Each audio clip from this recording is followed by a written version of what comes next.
Now, next thing is effect of pressure. तीसरा था effect of pressure on solubility of solid in liquid. Solid in liquid, very very very important, क्योंकि ये अलग अलग जगह पे अलग अलग तरह से होता है ना. तो सॉलिड इन लिक्विड की जहां तक बात करें बेटे, इसमें प्रेशर का इफेक्ट इज ऑलमोस्ट नेग्लिजिबल. देखो बेटे,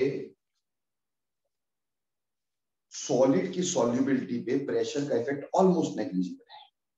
ठीक है, क्यों बेटा? देखो, ऐसे थोड़ी दबा दबा के आप ज्यादा सॉल्यूट ऐड कर दोगे क्या सोल्यूशन में? प्रेशर लगा लगा के क्या ज्यादा सॉल्यूट ऐड कर दोगे सोल्यूशन में? ऐसे थोड़ी होगा. तो कहने का मतलब इसका नेग्लिजिबल इफेक्ट होता है. लेकिन हाँ, एक बहुत हाई प्रेशर अगर हो गया, अगर प्रेशर बहुत हाई कर दिया तो क्या होगा? जो आपका लिक्विड है वही कंडेंस हो सकता है. But at very high pressure, जो प्रेशर बहुत ही हाई हो जाए, at very high pressure solubility will be inversely proportional. Solubility will be inversely proportional to pressure. पर ये बहुत हाई प्रेशर की बात कर रहे हैं. जब हमारा जो सॉल्यूट है वो तो पड़ा रहा, लेकिन सॉल्वेंट ही किसमें कन्वर्ट हो गया? सॉल्वेंट ही कंप्रेस हो गया बेटा. ठीक है, तो ये इफेक्ट ऑफ प्रेशर हो गया on the solubility of solid in the liquid. ज्यादा फर्क नहीं डालता है. ठीक. नाउ अगला, चौथी चीज, कॉम्प्लेक्स फॉर्मेशन.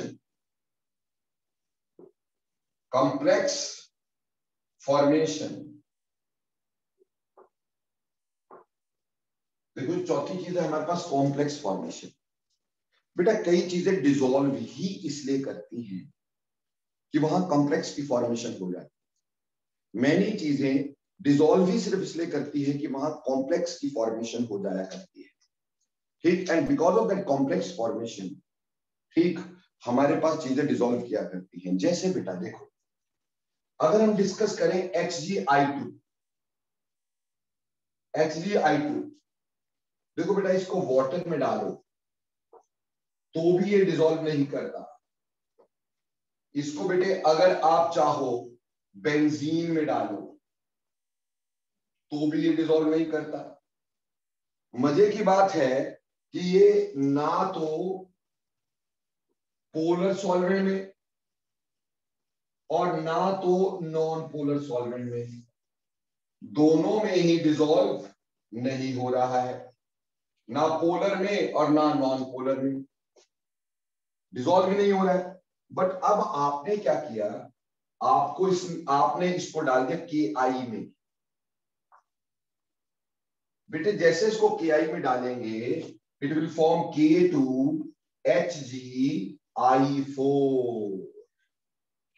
यानी it will form Nessler's reagent. क्या बनाएगा?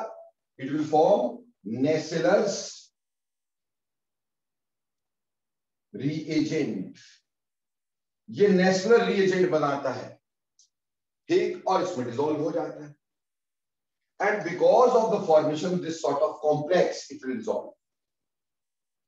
ठीक है. इसी तरह से बेटे आयोडीन होती है.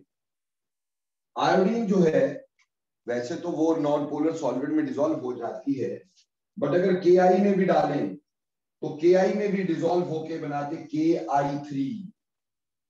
बेटे, इसमें एक बात ध्यान रखने का, ऐसा नहीं भी K पे +3 चार्ज हो गया. देखने में ऐसा लगता है ना, ये एक्चुअली हमारे पास K पॉजिटिव होगा और I3 1 नेगेटिव होगा, जिसको हम पॉलीहलाइड आयन बोलते हैं. पॉलीहलाइड आयन या polyiodide ion. So this is polyhalide ion. ये पॉलीहलाइड आयन होता है या पॉलीआयोडाइड आयन होता है. पर इस कॉम्प्लेक्स की फॉर्मेशन की वजह से iodine is also soluble in KI. Similarly बेटे देखो, हमारे पास FeCN2 है. ठीक. इसको KCl में डाल दो इसको KCl में डाल दो बेटे, इसको KCl में डाल के कॉम्प्लेक्स बनता है K4FeCN का whole 6 and this FeCN2 dissolves in KCl because of the formation of complex. Number of things actually form complex. जैसे बेटे देखो, एक ना टेस्ट होता है ठीक आयोडीन का, बोलते हैं iodine turns starch solution blue, कहती है iodine turns starch solution blue. अब आयोडीन कैसे स्टार्च सॉल्यूशन को ब्लू कर देता है? ठीक जैसे आयोडीन को स्टार्च सॉल्यूशन में डालते हैं उसमें एक पोर्शन होता है जिसको बोलते हैं अमाइलोज। अमाइलोज इसी तरह आयोडीन के साथ एक कॉम्प्लेक्स बनाता है जिसको इंक्लूजन कॉम्प्लेक्स बोलते हैं। इसलिए iodine dissolves in starch solution and iodine is blue, hence starch solution turns blue. Clear बेटे? Yes Akhileshwar, you want to ask something, please ask.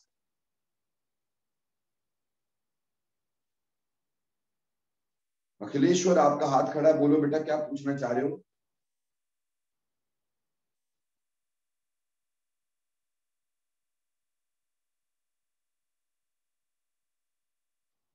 हमने बोला कि देखो भैया, हमारे पास जब हम KCl को FeCN2 में डालते हैं, ठीक है जी, my sound is not clear.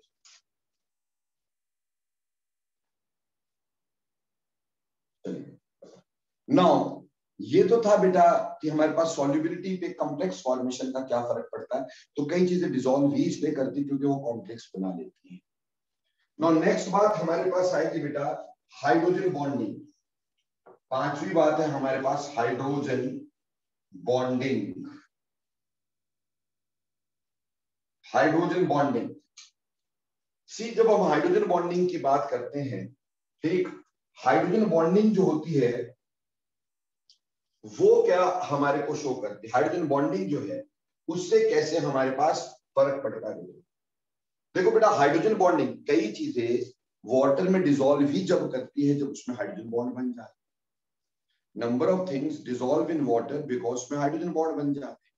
जैसे देखो बेटा ग्लूकोज की बात करो, सुक्रोज की बात करो, ठीक है, ये चीजें ऑर्गेनिक है yet they dissolve in water.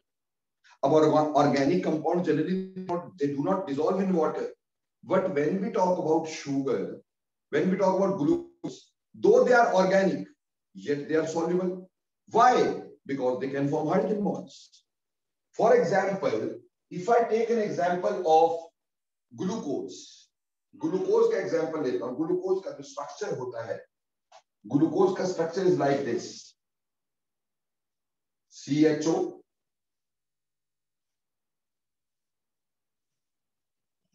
CH2OH, OH, OH, OH, OH, OH। ये ग्लूकोज का स्ट्रक्चर होता है 6 carbon. So it can form hydrogen bonds from this oxygen, can form from this hydrogen, can form from this, from this, from this, from this, from this. There are many sites जहां से hydrogen bond बना सकते, इसलिए glucose dissolves in water.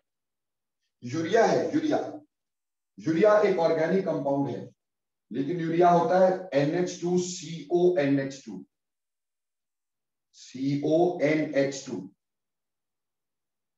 सो सी ये NH2CONH2 यहां से भी hydrogen bond बना सकता है बेटे, यहां से भी वाटर के साथ हाइड्रोजन बॉन्ड बना सकता है, यहां से भी वाटर के साथ हाइड्रोजन बॉन्ड बना सकता है, यहां से भी वाटर के साथ हाइड्रोजन बॉन्ड बना सकता है, यहां से भी बना सकता है, यहां से भी बना सकता है, यहां से भी बना सकता है। So there are number of sites जहां से ये हाइड्रोजन बॉन्ड बना सकता है, और उस हाइड्रोजन बॉन्डिंग के बनने की वजह से urea can dissolve in water even it is an organic compound. तो many substances dissolve due to hydrogen bonding. कई सब्सटेंस डिसॉल्व इसलिए होते हैं क्योंकि हाइड्रोजन बॉन्डिंग हुआ करती है। तो उम्मीद करता हूं मेरे प्यारे बच्चों कि आपको ये समझ में आया होगा कि कैसे हम लोग इफेक्ट ऑफ प्रेशर या कॉम्प्लेक्स फॉर्मेशन या हाइड्रोजन बॉन्डिंग देखते हैं। ठीक, तो ये तो था बेटा अलग अलग से इफेक्ट। अब हमने पहली तरह की सॉल्यूशन पढ़ ली है, solid in liquid type solution पढ़ ली है। ठीक।